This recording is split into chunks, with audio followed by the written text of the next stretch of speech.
Islamic revolutionary guard corps আইআরজিসির প্রধান commander major general Hussain সালামি বলেছেন, ইসরায়েলি ইয়েমেনি সেনাবাহিনীর প্রতিরোধের মুখে অসহায় হয়ে পড়েছে।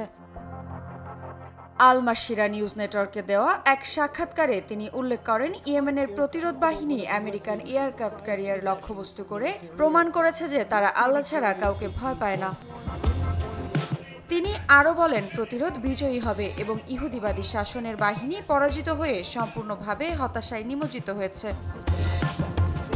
গত এক বছরে ইয়েমেনি সেনাবাহিনী গাজা উপত্যকার ফিলিস্তিনি জনগণের প্রতিরোধকে সমর্থন করার লক্ষ্যে এবং অপারেশন আল আকসা স্টর্মের অধীনে লোহিত সাগর এবং বাব আল মান্দাব প্রণালীতে বেশ কয়েকটি ইসরায়েলি সমর্থক দেশের জাহাজকে লক্ষ্যবস্তু করেছে।